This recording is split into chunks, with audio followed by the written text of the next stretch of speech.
Your story isn't over. Look at me. Carter Wynn's voice came out hoarse, choked, pushing through the screech of twisting metal and the acrid stench of burning rubber. His hand gripped the woman's shoulder inside the mangled car, his knuckles bleeding from scraping against shattered glass. Her cold blue eyes widened, dazed, as if staring through him into some void beyond the wreckage. Her Tesla Model S had spun across 3 lanes of Interstate 45 before slamming into the concrete divider, the front end crumpled like wrinkled paper. Flames began licking around the warped hood. You have to fight for whatever's ahead. Fight from the roadside. A child's voice rang out, thin and clear. Dad, you're my hero! Carter froze for an instant. Layla, his 8-year-old daughter, stood by their beat-up Honda Civic, her hands clutching the straps of a unicorn backpack, her face caught between fear and absolute trust. The morning was supposed to be simple. Drop her off at school early, glance over a few notes, then head to the interview at Sterling Logistics. A chance to change everything. But all of it had turned to ash in the heat roaring from the burning car. The woman in the driver's seat blinked, a thin line of blood tracing down her temple. The tailored suit she wore probably cost more than his monthly household expenses combined. Go, she whispered, nearly drowned by the crackling flames. It's about to— I'm not leaving you! Carter roared, yanking at the jammed door. Metal shrieked, unmoving. Black smoke billowed into his face. Other drivers stood back, phones raised high, recording the disaster like spectators at a show. He abandoned the door, shoved his body through the window. Undo your seatbelt! She stayed still. Carter's fingers found the latch, pressed. The belt snapped free. Now listen. I pull.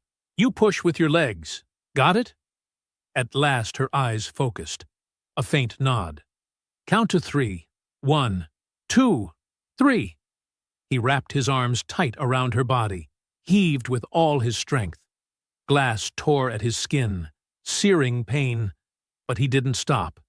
She pushed with trembling legs, summoning the last of her strength. For a moment, time froze.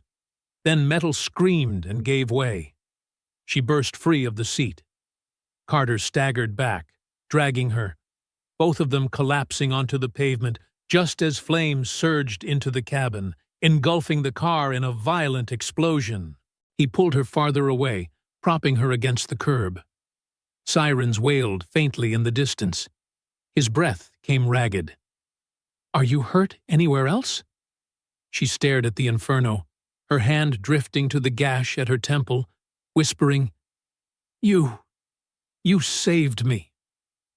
Anyone would, he said, though both of them knew no one else had stepped forward.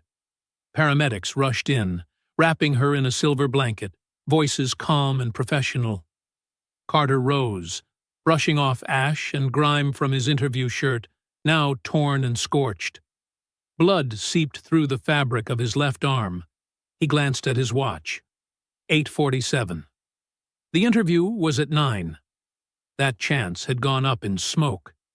As she was helped into the ambulance, she looked back, her voice raspy. Who are you? A firefighter? Carter looked down at his charred clothes. No, just someone passing by. The doors slammed shut, sirens wailed, and the ambulance sped off, leaving him on the gridlocked highway. He turned to Layla. She ran into his arms, hugging him tightly. Dad, you were so brave. He held her, burying his face in her hair. Are you okay? I was so scared, but I knew you'd save her. Carter looked at the blood spreading on his sleeve, his mind tallying costs, stitches, antiseptic, more than he had planned. The interview was gone. That life-changing chance, now like a severed limb. Come on, he forced a smile. You'll be late for school. What about your interview? Layla's eyes lifted, worried. He squeezed her shoulder, choking back the lie. I'll reschedule. But he knew jobs like that never came twice. They drove away, leaving the scene behind. Carter had no idea that dozens of videos were already flooding the internet from every angle. Tagged hashtag Texas Hero, hashtag Burning Car Rescue. He didn't know that in a hospital a few miles away, the blue-eyed woman was asking desperately about the stranger who had pulled her from the fire. And he certainly didn't know her name was Aurora Sterling, and the job interview he had just missed was at her company. All Carter knew was the familiar weight of disappointment, and the small, warm hand of his daughter gripping his as if he were the strongest man in the world. The small Montrose apartment was silent, except for the low hum of the old refrigerator and the scratch of colored pencils on the kitchen table. Under the bare ceiling light, Carter sat focused, stitching the gash on his forearm with a cheap kit he had bought from a dollar store. A doctor's visit would cost $120. He didn't have it. One bottle of antiseptic and a sewing kit, $6. A simple calculation. A brutal one. "Does it hurt, Dad?" Layla asked without looking up from her page. "Only when I think about it," Carter muttered, tightening the last knot, a soft groan escaping his lips. Layla pushed the paper toward him. A drawing with bold, colorful strokes. Him in a cape, flying through the sky, pulling a woman out of a blazing car. "I drew it for your new office," her little voice declared firmly. Carter's chest tightened. "What office, sweetheart?" "The one you'll have after you reschedule your interview." Her eyes shone, filled with trust, like the tiny yellow sun she had drawn in the corner of the page. He couldn't tell her the truth. When he called to explain, HR had cut him off with a flat answer. The position was already filled. He was now an unreliable candidate. Heroism didn't go on resumes. Carter taped the drawing to the refrigerator door, right next to the electricity shutoff notice. "This is the best one yet," he whispered, his voice breaking. Across the city, Aurora Sterling lay in a VIP hospital room. Her head was wrapped in white bandages, the steady rhythm of her heartbeat pulsing on the monitor. The crash had left a few small wounds and a mild concussion, but the doctors said she was lucky to be alive. On the iPad beside her bed, she replayed the same clip over and over. The shaky, grainy footage, but the voice rang clear. "Your story isn't over." Look at me distorted through a phone speaker. It still pierced the icy armor she had worn for years. It was the only thing that pulled her out of the haze after the accident. All her life, Aurora had believed, emotions were weakness.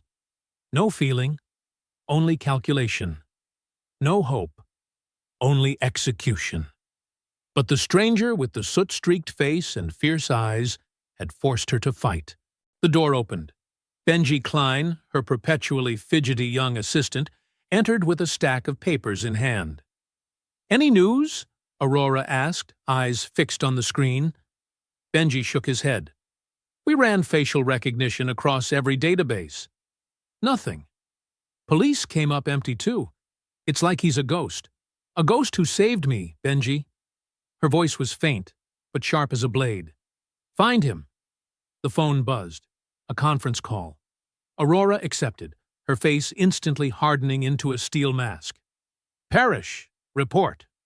Damon Parrish's smooth, familiar voice replied. "Good morning, Aurora.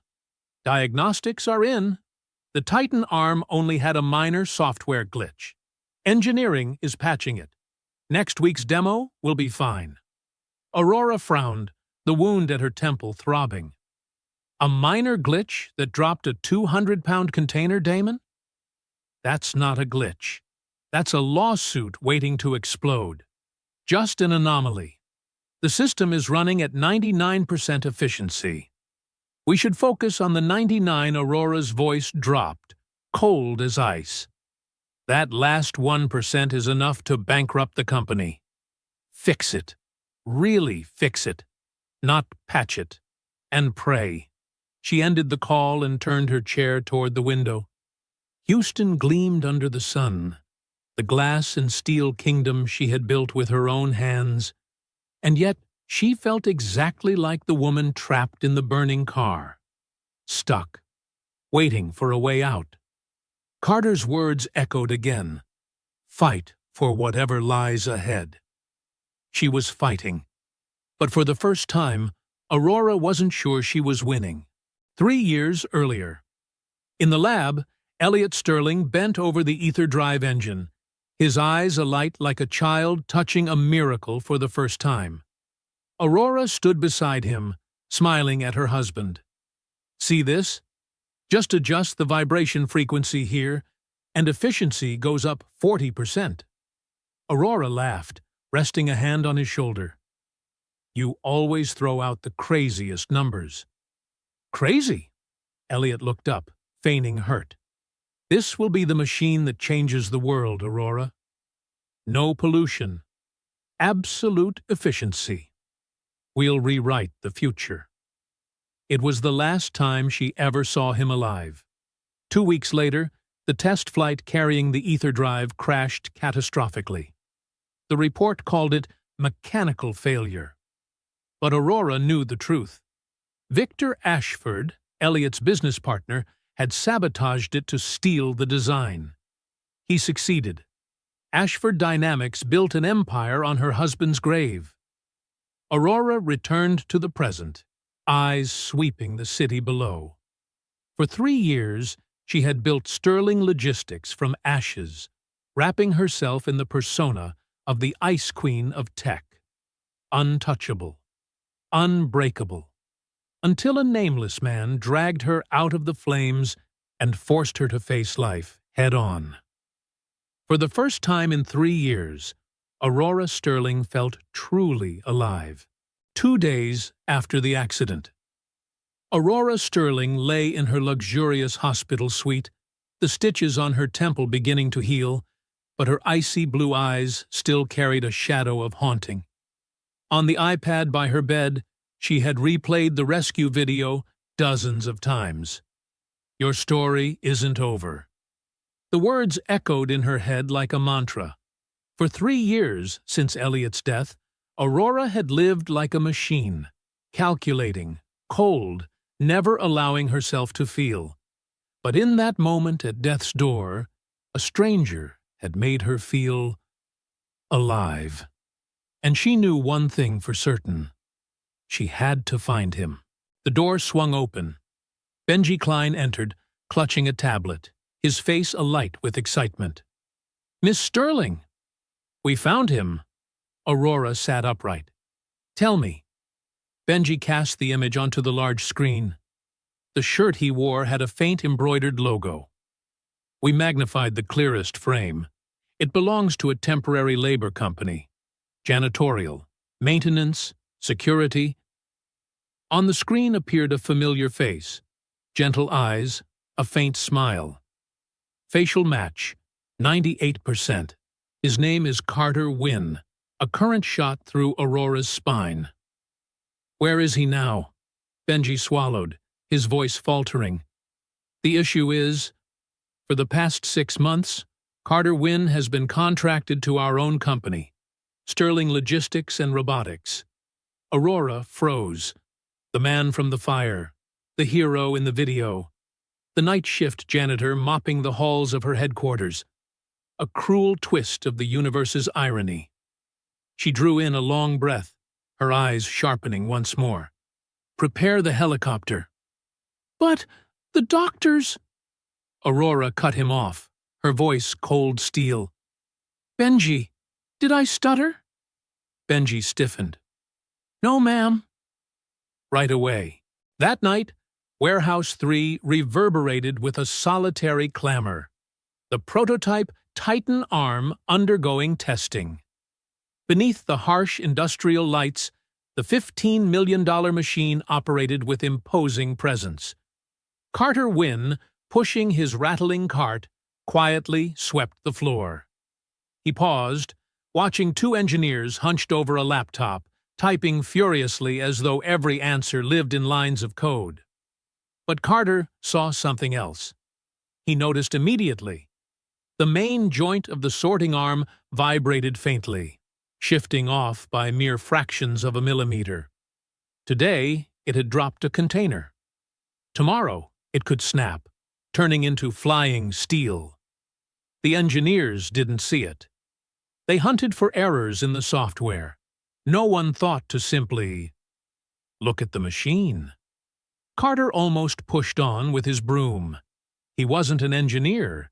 His job was to mop up spilled coffee.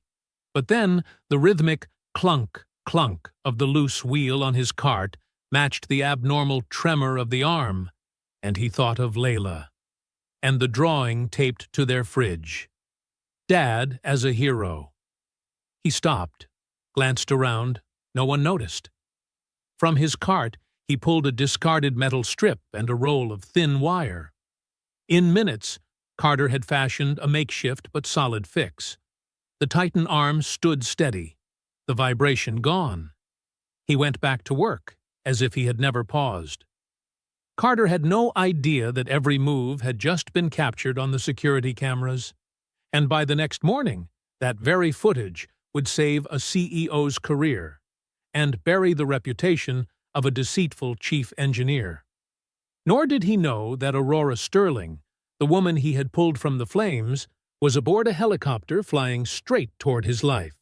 Weekend sunlight spilled across the small yard. The air carried a mix of fresh-cut grass and car exhaust, the familiar scent of Montrose. Carter sat on the concrete steps, patiently guiding Layla as she threaded the chain back onto her bike's gear. See? You just need to line up the teeth. Don't force it. It's greasy.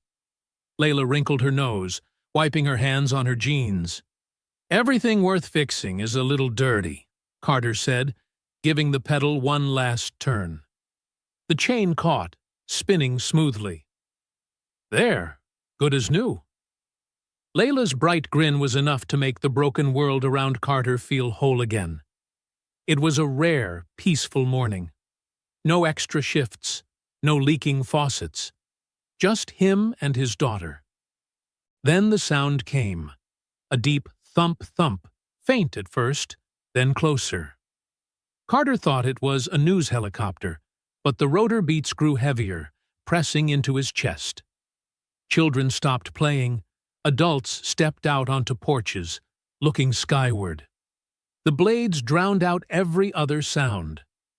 Out of the blue sky, a black shape descended like a hunting bird. The helicopter bore the sharp-edged logo of Sterling Logistics, and it wasn't heading toward downtown, but directly toward them. "Dad," Layla whispered, her voice a mix of fear and awe. Carter pulled her close, shielding her instinctively as the chopper landed on the small patch of grass at the end of the block. Rotor wash tore through the street, scattering dust and leaves, whipping his hair against his face. His heartbeat matched the pounding blades. This scene didn't belong to his neighborhood. It belonged to the other side of the freeway, the world of glass towers and penthouses. The helicopter touched down with clinical precision. The roar softened to a rumble. The door slid open. Aurora Sterling stepped out. No more blood-stained suit.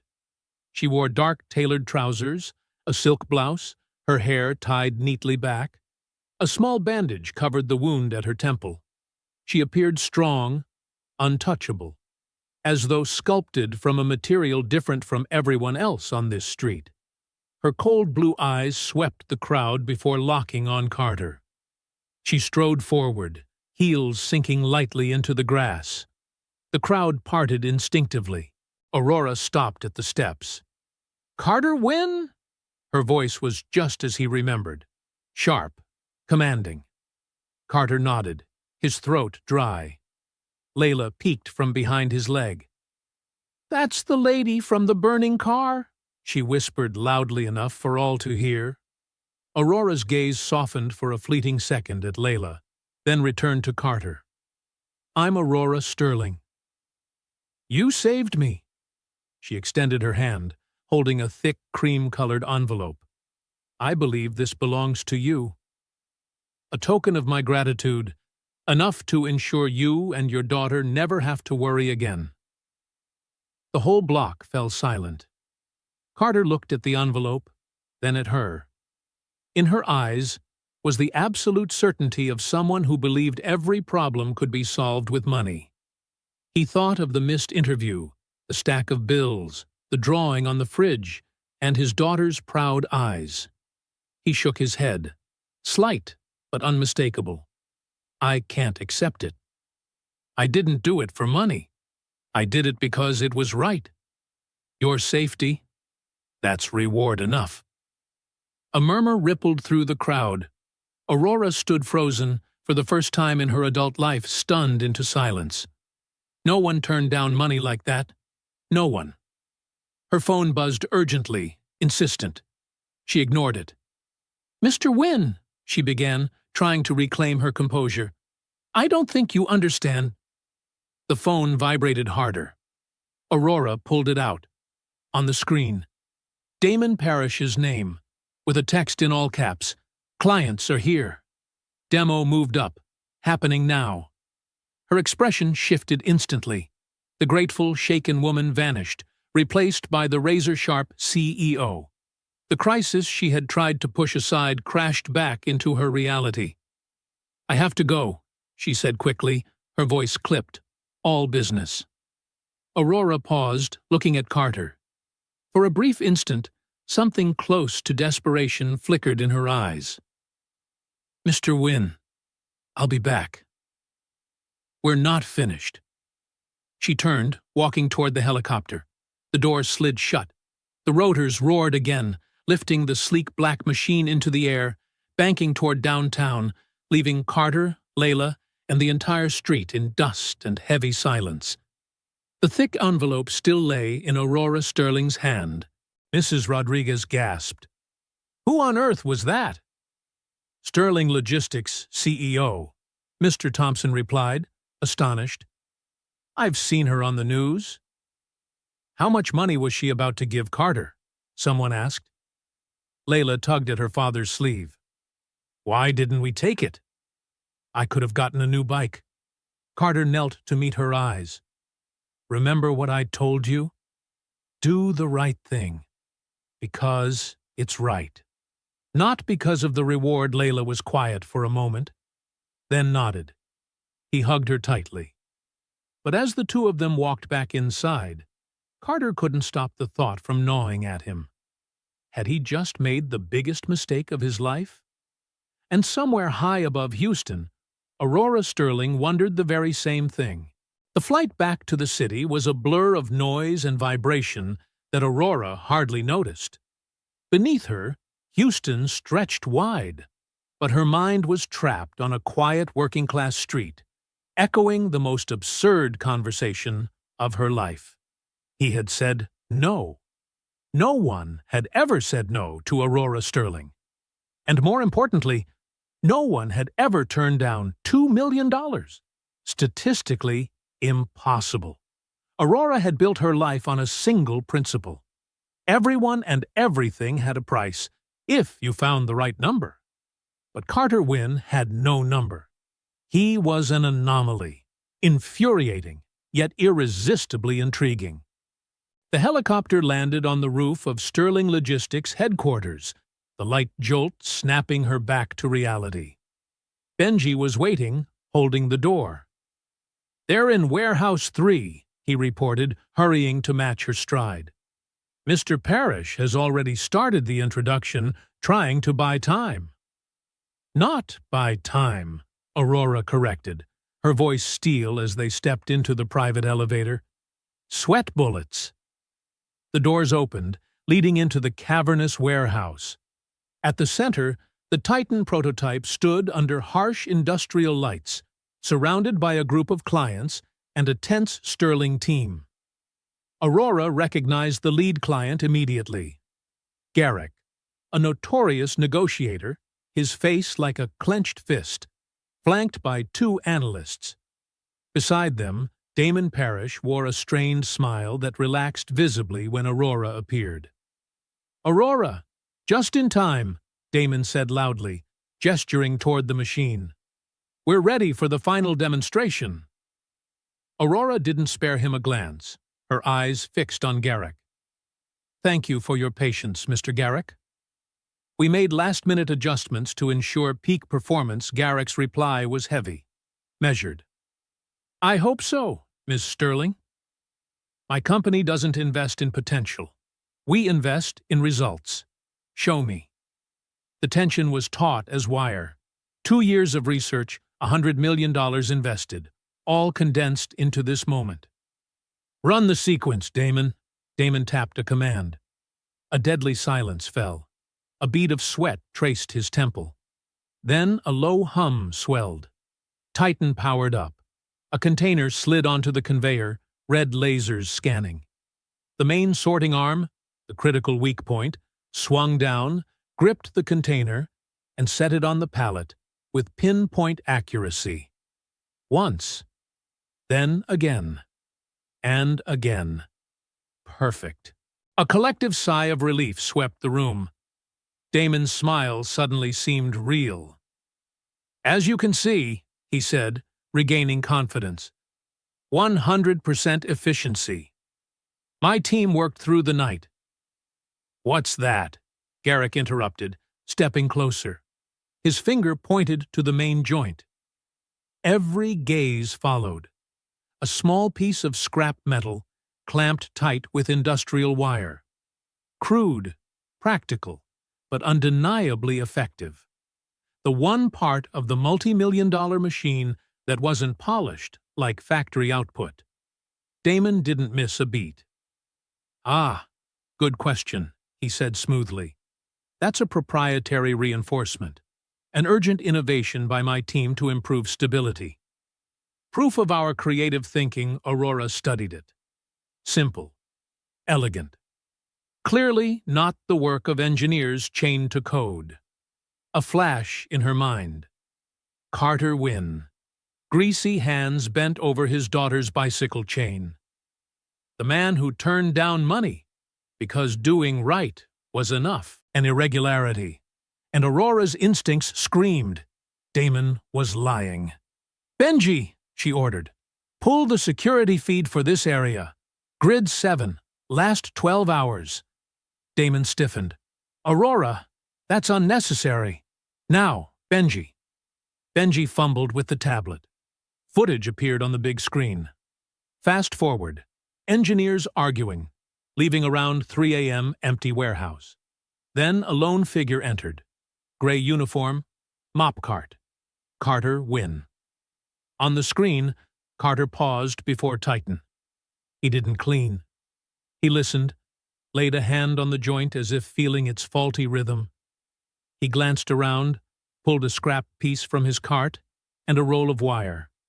Calm, precise, he fashioned a brace, securing it with a clean interlocking knot. Checked it, nodded in quiet satisfaction, then walked on with his broom. The warehouse was silent. Only the smooth hum of the machine remained. Garrick turned from the screen to Damon, his face pale. Then to Aurora, his eyes glinting with newfound respect. "Ms. Sterling," he said slowly, a smile forming.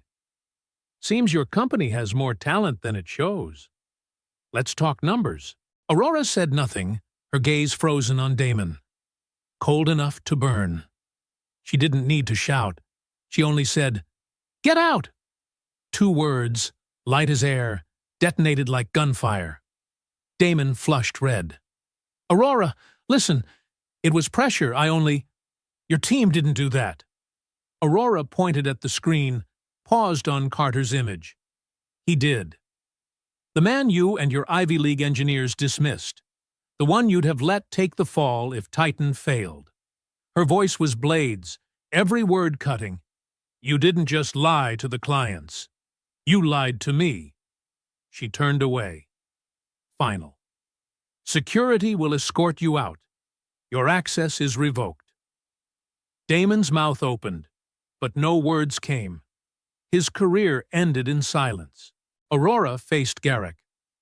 Apologies for the internal drama, Mr. Garrick. Garrick chuckled, gravelly. Don't apologize. That was the most impressive part. Machines can be built anywhere. Integrity takes leadership. He extended a hand. We have a deal. Send the contract, and send my regards to Mr. Wynne. Aurora shook his hand, tasting victory, but feeling hollow.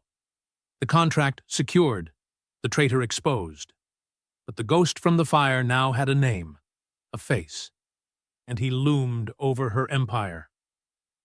Benji, she said, find Carter Wynne. I need to see him immediately. Benji frowned at the tablet. Problem. Saturday's his day off. He's not on site, of course. He'd be home, bending over an old bike, living a life where integrity wasn't a corporate slogan, but a way of being. The thought of descending on his street in a helicopter again felt absurd. He didn't need theatrics. This had to be different. Get me the keys to a sedan from the fleet, she said. Something plain. No logos. Benji's eyes widened. You're driving yourself. Aurora nodded, something unfamiliar creeping into her voice. It's time I found my own way. The park at the end of Carter's Street lay quiet, afternoon sunlight stretching long shadows across the grass. Layla pumped her legs hard on the swing, as if she might kick the sky. Carter sat on a wooden bench nearby, smiling as he watched her. The morning's events, the helicopter, the woman with the envelope full of money he had refused, now felt like a distant dream. Easy to believe it had never happened. Dad, Layla called, slowing the swing. Will the helicopter lady come back? I don't think so, sweetheart. She belongs to another world. You should visit her world, Layla said firmly. You could fix everything they have. He chuckled, but there was sadness in the sound. Once, he had brushed close to that world. Years ago, he'd won a scholarship to a technical school, his head buzzing with ideas. But then his father fell ill, and his mother couldn't manage alone. Carter left school to work, to support his family. By the time he might have returned, the chance was gone. Then came Jessica, his wife, Layla's mother. In the early years, love was enough to carry them through hardship. But as bills stacked higher, as his night shifts stretched endless, she wore down. I can't live like this anymore, Carter. Layla deserves better. That night was the last. By morning, Jessica was gone, with Marcus, a man in a River Oaks mansion who promised the life Carter never could. Since then, Carter's world had shrunk to just Layla. Everything he did, every sacrifice, revolved around the little girl who believed her dad could fix the whole world. Lost in thought, he didn't notice the sedan pulling quietly to the curb. Only when he saw a woman's silhouette approaching did he realize Aurora Sterling. No helicopter, no assistant. Just a simple dress, out of place, yet determined. Mr. Wynne, she said, her tone softer now, stripped of its icy edge. Carter rose. Miss Sterling. Layla hopped off the swing, running to stand behind his leg, peeking out curiously. Aurora knelt to meet Layla's eyes. Hello, Layla. Your father is an extraordinary man. Then she looked up at Carter. I came to apologize. He frowned. Apologize? You don't owe me anything. For never really seeing you, Aurora said, her voice uncharacteristically sincere. I only saw a janitor, a hero in a video, a puzzle I couldn't solve. But I never actually saw the man standing in front of me. She drew a breath and recounted everything from the warehouse, the demo, Damon's lie, the security footage. You didn't just save my life, Carter, she said, the first time she spoke his name. You saved my company, the most important thing I've ever built. And you did it with a piece of scrap and a roll of wire, while my $1 million team chased illusions. Carter was silent, at a loss for words. "This morning, I tried to give you a reward," Aurora continued. "I was wrong. You can't be reduced to a number, but I can give you something real." She paused, then spoke plainly. "I want you on my R&D team. Not as a janitor. As a real member." Carter's heart jolted. "R&D? I don't have a degree. I never finished college." "I have a dozen people with degrees," Aurora shot back, her passion reigniting. "They follow textbooks. I need someone who sees what they don't. I need someone who understands how machines truly work." She leaned toward him. "I need the man who fixed Titan." He shook his head, old shame rising. "I'm not qualified." "Yes, you are," Layla burst out, frustrated by his silence. She pulled a worn spiral notebook from her backpack and handed it to Aurora. "Look at this." Aurora opened it, puzzled at first. Then her eyes widened. Pages filled with intricate sketches, optimized bicycle gears, a self-watering plant pot made from recycled bottles, schematics for a small wind generator, handwritten notes, clear and meticulous, not a child's doodles, the work of a natural engineer. Aurora looked up, stunned, from Carter to Layla. "He has a whole box of these at home," Layla said proudly. "My dad's not just a janitor. He's an inventor." Aurora held the notebook like a treasure. The offer between them was no longer just a job. It was a question of who Carter really was. Will you choose to stand on the sidelines forever, or step through the door that has just opened before you?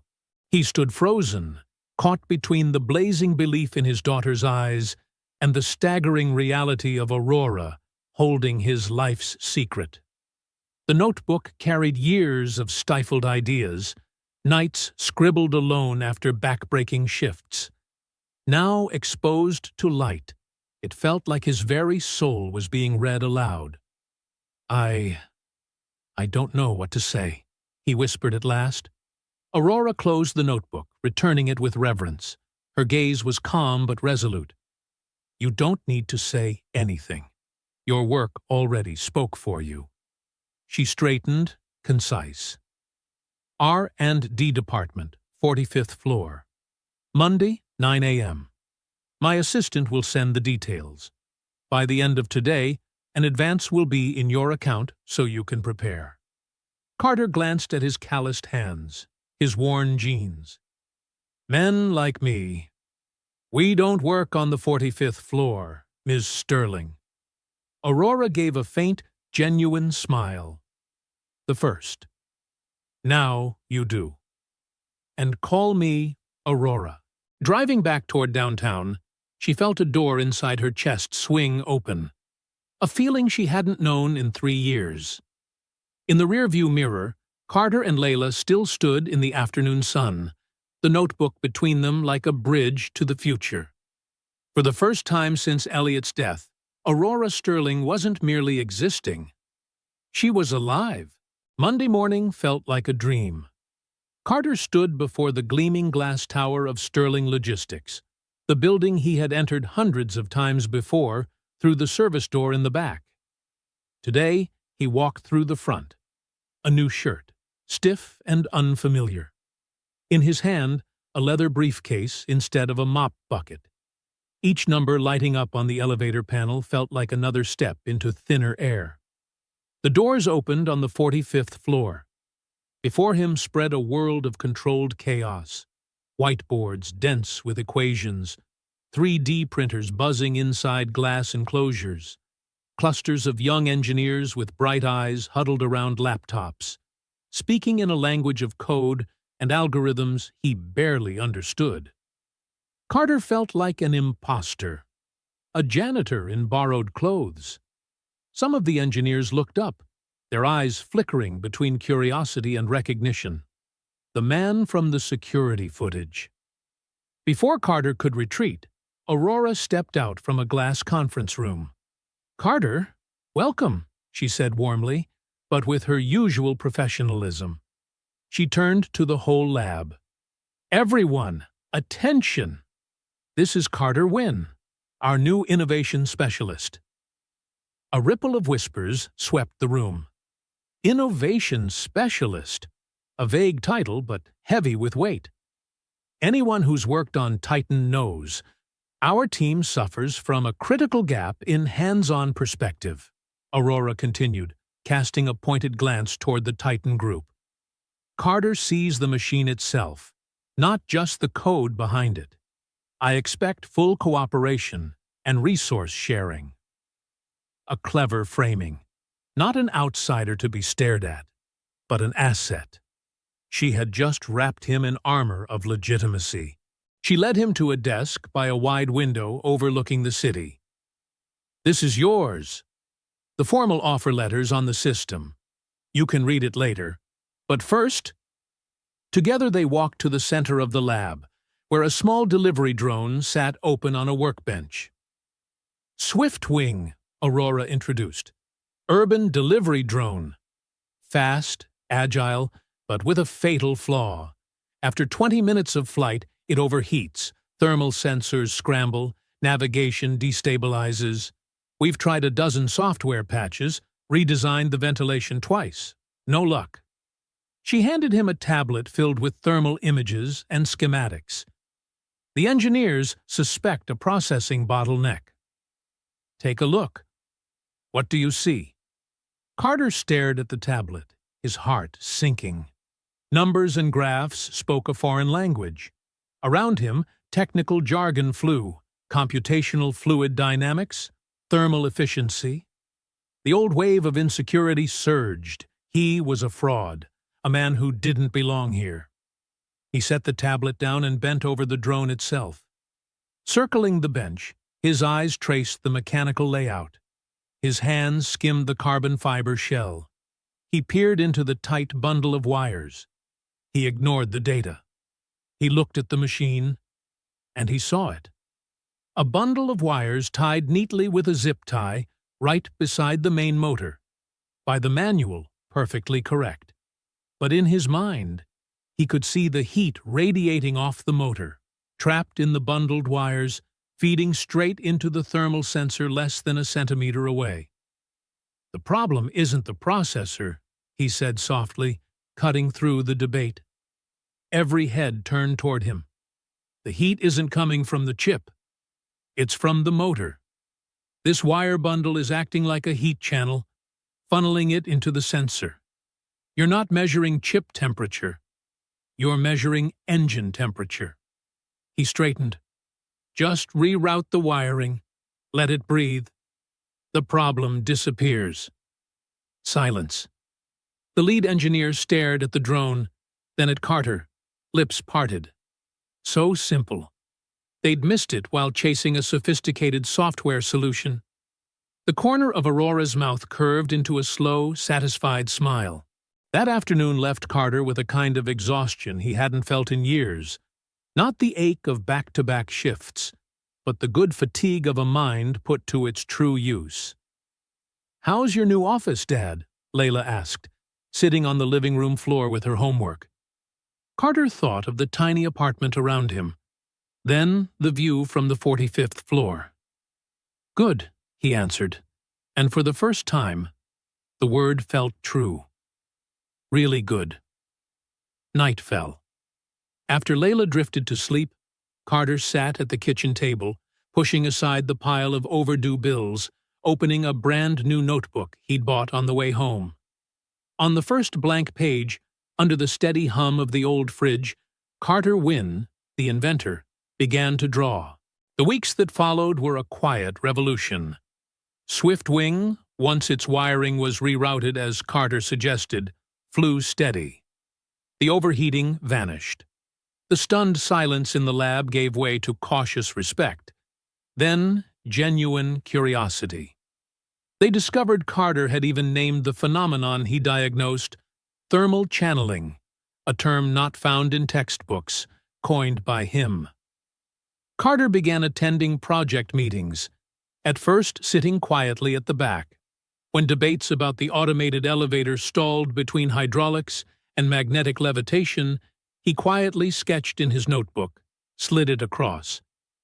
Have you considered counterweights using the building's own gravity? He didn't just solve problems, he reframed them. Dr. Sarah Chen, a senior engineer once skeptical, gradually became an ally. Marcus Thompson, the brash young hotshot, learned to respect him.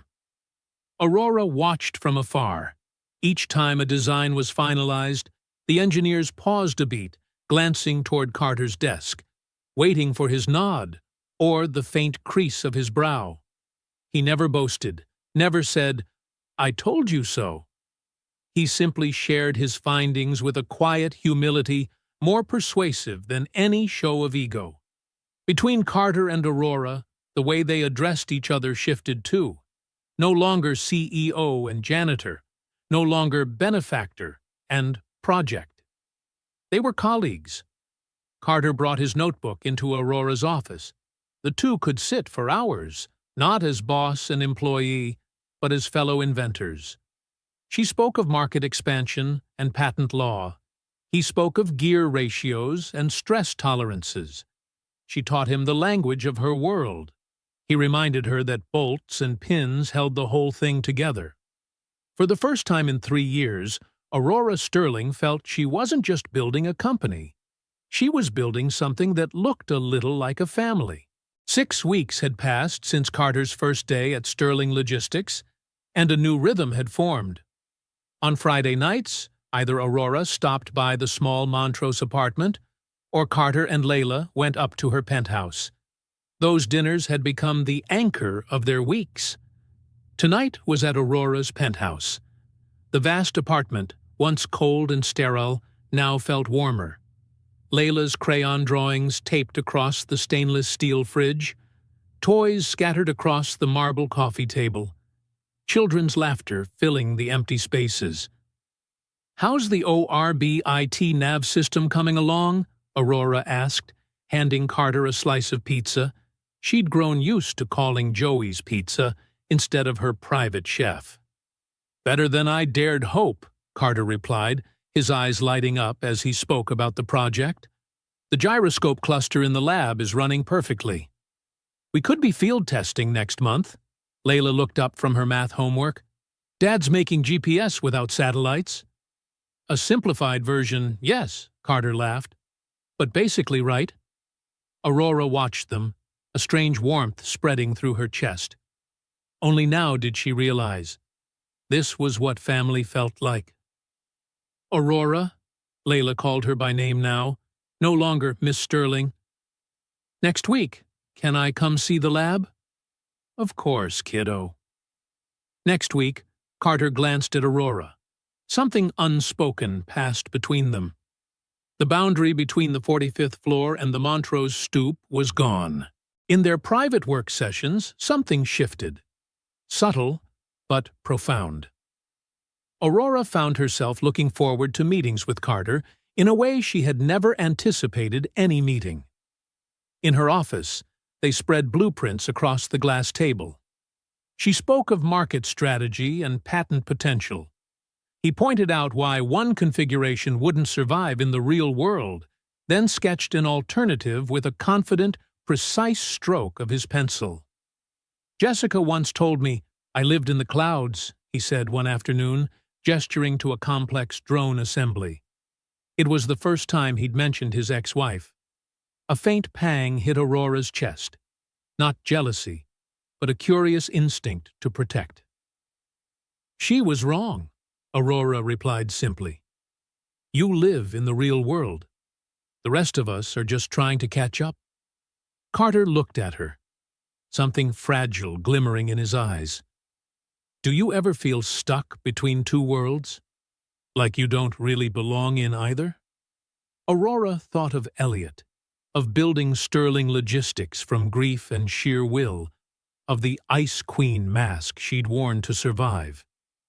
"Every day," she whispered. "Until recently." Sunlight poured gold over the arboretum. At first, Carter had hesitated. Events like these were for polished executives with picture-perfect families, children in matching outfits. But Aurora had insisted, and now he understood. She wanted the world to see them as a team. Layla darted from booth to booth, wide-eyed with delight at pony rides and face painting. Carter felt out of place in his polo and jeans among the crowd's casual luxury. "Carter!" Dr. Sarah Chen came over with her husband and young daughter. "I want you to meet my family." "He's an architect. I've been telling him all about the genius here." The conversation flowed easily. Carter felt at ease, talking technical details with Sarah's husband, joking with the kids. But not everyone was friendly. "Carter, win!" a voice drawled with faint contempt. Richard Blackwood from marketing appeared with his wife, both dressed as though for a country club gala. "Cynthia, remember? This is the janitor from the video. My husband's told me all about his meteoric rise." Carter's face burned. The familiar shame, judged by his past, clenched his chest. Cynthia's eyes skimmed him up and down, her thin smile sharp. "Amazing what the press can do for someone's career, isn't it?" Before Carter could answer, Aurora stepped forward, her graceful composure replaced by icy authority. "You're mistaken, Cynthia," Aurora said, her voice calm but edged with steel. "The press didn't give Carter his job. His talent did. The Swift Wing, your husband's department, is about to spend millions marketing. It flies because of Carter. His results are the reason your husband gets a bonus this quarter." She smiled, the same razor-thin smile Cynthia had just given Carter. "Amazing what real ability can do for a company, isn't it?" Cynthia's face went pale, then flushed crimson. She stammered an apology before dragging Richard away. Carter looked at Aurora, his throat tight. She had defended him, not as a boss shields an employee, but as something more. "You didn't have to do that," he murmured. "Yes," Aurora met his eyes. "I did." As the sun set, painting the rose garden gold, they found Layla on a bench, sketching. "What are you drawing?" Aurora asked softly, sitting beside her. Layla held up the page, the garden, and in the center 2 figures standing together, talking, her dad and Aurora. "Dad says some things have to break before they can be fixed," Layla said without looking up. "I think you used to be broken." Aurora froze. "Really?" Layla looked up, gaze steady, startlingly serious. "You were lonely. Are you better now?" Aurora looked at the girl, then at Carter, watching with a gentle smile. Something unlocked in her chest. "I'm getting better," she whispered. "I think so." That night, after Carter and Layla had gone, Aurora stood at her penthouse window, gazing at the city lights. For the first time since Elliot's death, she didn't feel drowned in grief. She picked up the photo of Elliot on the side table. The man with gentle eyes and a radiant smile, always smudged with grease from whatever he was building. "You'd like him," she said softly to the picture. "He sees the world like you did, making things work with his hands and his heart." She paused, realizing what she had just admitted to herself. "And I think I'm falling in love with him." For the first time, saying it didn't feel like betraying Elliot's memory. It felt like healing. Outside, Houston stretched wide, the city of second chances and new beginnings. Somewhere, perhaps, Carter sat at his kitchen table, pencil moving across his notebook. And for the first time in 3 years, Aurora Sterling felt the future was within reach. 3 months after Family Day, life had settled into a steady rhythm. Carter's confidence at Sterling Logistics had grown. The team respected him.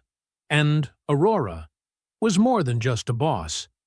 They hadn't crossed any obvious line, but the taut thread between them grew more visible every day.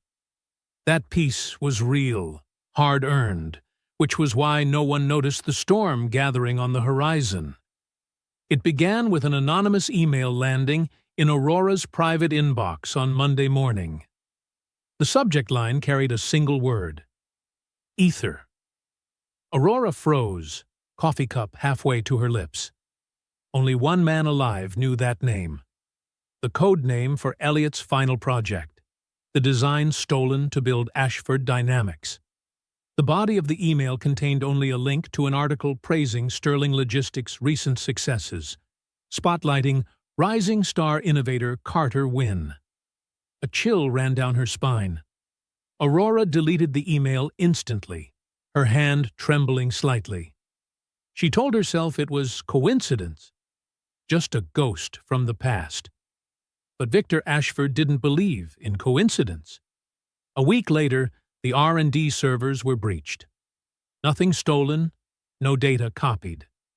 But the system logs showed someone had opened the core files of the ORBIT nav system, the project Carter had developed from a sketch in his notebook, a technology that could make every satellite-dependent navigation system obsolete. Hundreds of millions of dollars at stake. Aurora's armor began to reform. Her laughter grew rarer, her shoulders carrying the old tension again. Carter noticed immediately. The natural ease in their meetings gave way to stiff formality. Aurora looked at him with a worry he didn't yet understand. "What's wrong?" he asked one afternoon, after she abruptly dismissed one of his proposals. "Everything's fine," she said curtly. "Just market pressure." "Don't worry about it." He knew she was lying. Days later, the threat revealed itself. Carter came home to find his apartment door ajar. His heart leapt to his throat. He burst inside, calling Layla's name. Layla was safe, still at after-school care. Carter swept through each room, the TV still there, the laptop untouched, even the coffee tin full of spare change unmoved. He was about to call the police when he saw it. The notebook he used for Sterling projects was gone from the kitchen table. In its place lay a single, perfect black raven feather. Victor Ashford's mark, the emblem he'd branded his company with. A message. Carter stared at it, his mind spinning. The man knew his work, knew where he lived, had entered his home when his daughter could easily have been there. A cold, sharp fear. But beneath it, something else. The fire Aurora had lit in him on that highway months ago. "Your story isn't over." That night, Carter drove to Aurora's penthouse. He bypassed the receptionist, strode straight into the private elevator. When the doors opened, Aurora saw his face, and the black feather in his hand. The walls she'd held for years crumbled. "He knows," Carter said, voice low and taut. "Who is he, Aurora? And what does he want with me?" She let him in, her face pale. At last, she told him everything. About Elliot, the gentle husband, brilliant like Carter. About Victor Ashford, the ruthless partner with no conscience. How he sabotaged the prototype to steal the ether drive patent. The plane crash, the official report calling it mechanical failure. But Aurora knew the truth. 6 months later, Victor's company, built on stolen innovation, became a global empire. "I've been fighting him for years," Aurora said, her voice ragged with pain and fury. "In court, in the press, he's always one step ahead. No one can touch him." She looked at the feather in Carter's hand. "Now he's noticed you. He sees your talent as a threat to the lie he built his empire on. He thinks you're another Elliot Carter reeled." The pieces clicked into place. Aurora's guardedness, the break-in, the missing notebook. This wasn't about work anymore. He and Layla were caught in a war they hadn't known existed. "He's not just after your ideas, Carter," Aurora whispered, tears streaking down her face. "He wants to erase you, to get to me." Carter looked from her tear-stained face to the feather in his hand. He thought of Layla, asleep in her little room unaware a predator circled their lives. The fear was real, sharp, but beneath it grew something else. What Aurora had taught him. All his life he'd been dismissed, overlooked, labeled, janitor, dropout, nobody. Aurora had shown him who he was, an innovator, a problem solver, a man who could fix the machine. Victor had made a mistake. He'd threatened the wrong man's family. Carter crushed the feather in his fist. "No," he said, steady and fierce. "He won't touch you." "Or me." Aurora looked at him through her tears and saw something she'd never seen before. Not just the quiet craftsman, not just the man who did the right thing, but a man ready to fight for what he loved. "What do we do now?" she asked. Carter's mind worked the way it did before a broken machine. "We do what I do best. Find his weakness and fix him. For good." "First step," Carter said, his voice turning tactical. "Layla goes to Austin to stay with her cousin Maria." Tonight, Aurora nodded. "I'll send a car. Security?" "No," Carter cut her off, firm. "No company cars, nothing tied to Sterling Logistics. I'll drive her myself tonight. If Victor's watching, he'll expect a corporate response. He won't expect a father making an unplanned family visit." He paused, gazing out at Houston's horizon. "Besides, I need him to think he's winning. That he's scaring us." "You're planning something," Aurora pressed. "I'm thinking about the orbit nav demonstration next month. The big event. The whole industry invited." Aurora's eyes widened. "You want to turn it into a trap." "Victor won't resist humiliating an enemy in public. He'll want to sabotage the demo, make us fall on our faces in front of everyone who matters." Carter gave a thin smile. For the first time, Aurora saw the ruthless edge beneath his calm. "And when he strikes, we'll be waiting." 2 hours later, Carter carried a drowsy Layla to the car. She didn't understand why they were leaving so late, why her father looked so tense, but she trusted him completely. "Where are we going, Dad?" she mumbled, clutching her unicorn backpack. "To Austin, sweetheart.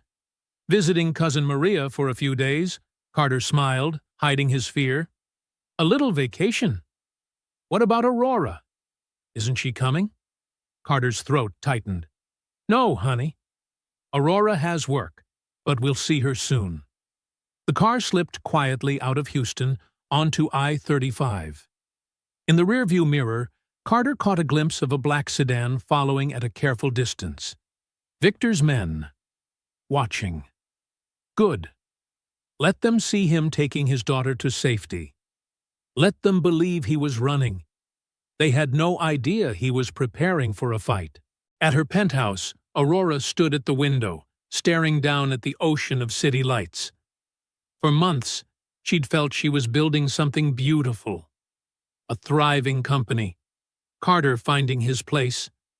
Layla bringing joy she hadn't felt since Elliot died. Now, all of it was under threat from a ghost of the past.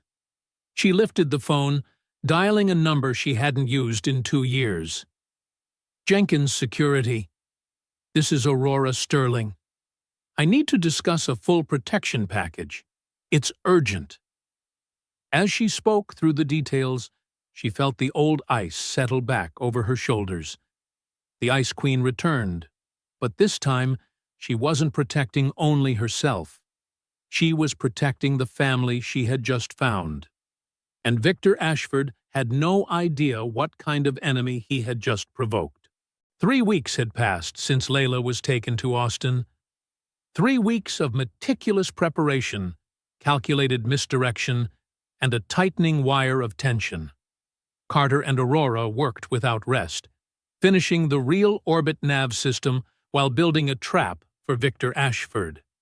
"Are you sure?" Aurora asked softly in the R&D room at midnight. All week they had only met at this hour, to avoid curious eyes and any chance of surveillance. Carter looked up from the bench, where he was tuning a mesh of micro-security drones. I'm sure of one thing. He won't stop until one of us goes down. Layla won't be safe until he's stopped.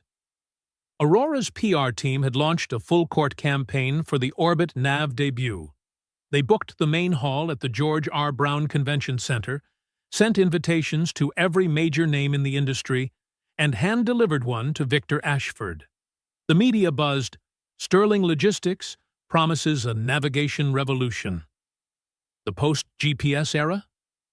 From janitor to genius, will Carter Wynn change the game?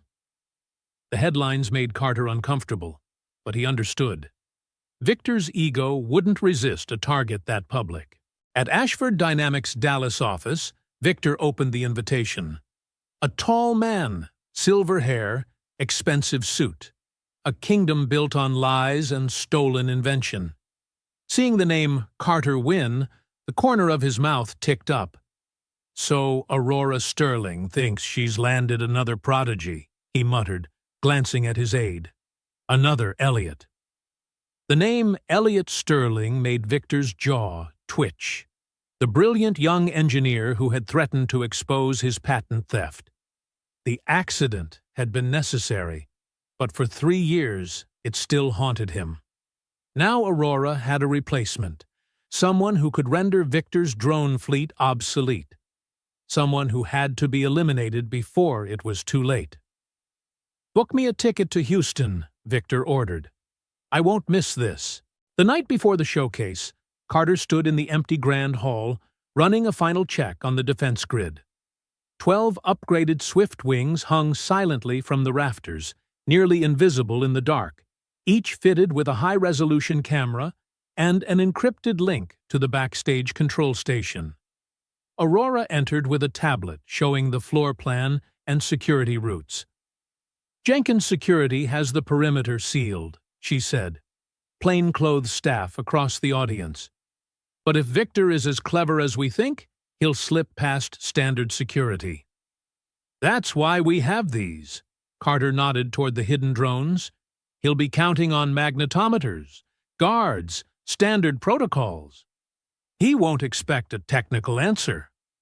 They worked in a companionable quiet, rehearsing contingencies and backups. The wire between them had changed color over the past weeks. No longer just teammates, but two people who had found each other in the chaos, preparing to protect what they'd built.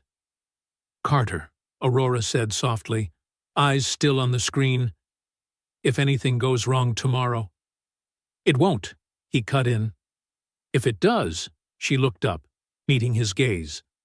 "I want you to know, these past months, working with you, hearing Layla fill my home with laughter, it's the first time since Elliot that I've felt truly alive."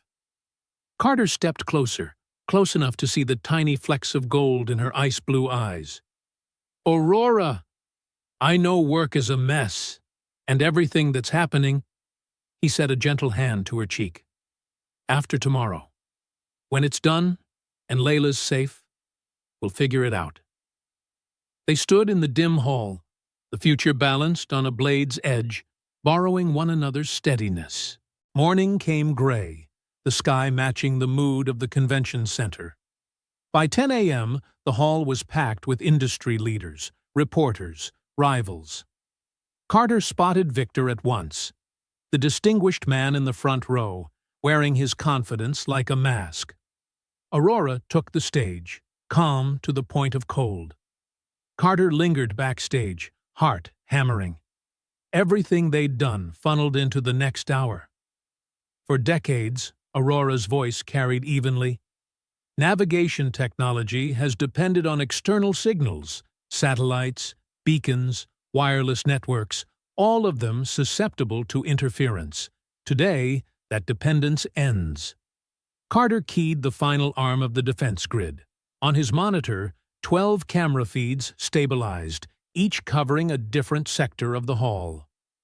"We are proud to introduce the future of autonomous navigation, a system that looks inward instead of relying outward, the ORBIT nav system." Right on cue, The demo dais rose from center stage. Instead of a single large drone, a cluster of small ones shot up in perfect formation, and the lights went out. The hall plunged into absolute darkness. Gasps flared, followed by a low ripple of unease. In the dark, Victor smiled and motioned to his plant on the rigging to cut the main feed. The darkness lasted only seconds. 12 red points slashed across the air above. Carter's hidden drone net spun up silently, night vision cameras streaming live to the massive screen behind the stage. The screen lit, not with a keynote slide, but a razor-sharp image. A man suspended on the catwalk, bolt cutters in hand, caught mid-bite on the power line. He froze in the crosshairs of a dozen laser dots. The room held its breath. Security swarmed and took him down. "Seems we've had a minor technical hiccup," Aurora said smoothly into the mic, her eyes glacial and locked, boring into Victor. "But Orbit Nav isn't tonight's main story." Behind her appeared a photo. Elliot Sterling, gentle-eyed, warm-smiled. "This is my husband, Elliot Sterling," Aurora said, her voice thick with feeling. "The true architect of modern drone engineering." She flashed the original ether drive schematics, time-stamped, then flipped to the internal layout of Victor's best-selling engine. A perfect match, down to the smallest detail. "Mr. Ashford built an empire on a lie," Aurora declared, her words ringing like a hammer. "But every lie is a machine with a fatal flaw. And my team is very good at finding flaws." She drew a breath.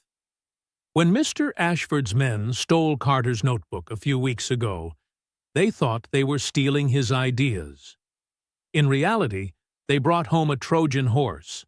The notebook contained decoy designs seeded with a diagnostic virus.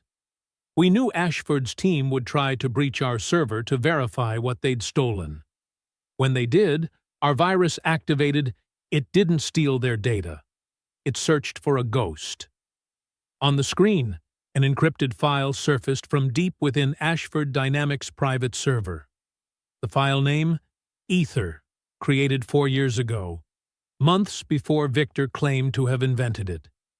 Everything ended there. The evidence was plain, irrefutable, broadcast live to the entire industry. Victor sat stone still, his mask shattering as federal agents began moving toward his row. The ghost he buried had returned, to bury him. 6 months later, Sterling Logistics' R&D floor was calm. Sunset painted the sky in orange and violet. Aurora, Carter, and Layla, back safe in Houston, stood by the glass, looking out over the city. Peace was no longer a temporary ceasefire. It was the new state of things. Victor Ashford faced a raft of charges: corporate espionage, patent theft, conspiracy. His company buckled under the scandal's weight. At last, Aurora had won justice for Elliot. She renamed the R&D division. A new silver plaque on the door read, "Sterling Wynn Innovation Center." "Has a nice ring to it," Carter said, sipping coffee, smiling. Aurora smiled back, warmth reaching her eyes. "It does. Elliot would have liked you." Layla sat on the floor and held up her sketchbook. She'd drawn the 3 of them, not stick figures, but fairly detailed, standing together before the window. Underneath, she'd written, "The Fixers." Carter knelt to hug her, then looked over her shoulder at Aurora, his heart full. He had missed a job interview and found an entire life. He had faced down a monster and found his own strength. "What are you thinking?" Aurora asked softly. Carter pulled out his notebook, now filled with designs for their shared future. He sketched a few quick lines: a house with a small yard, a workshop out back, a swing. "I'm thinking about what comes next," he said, meeting her eyes, no longer afraid to imagine the future.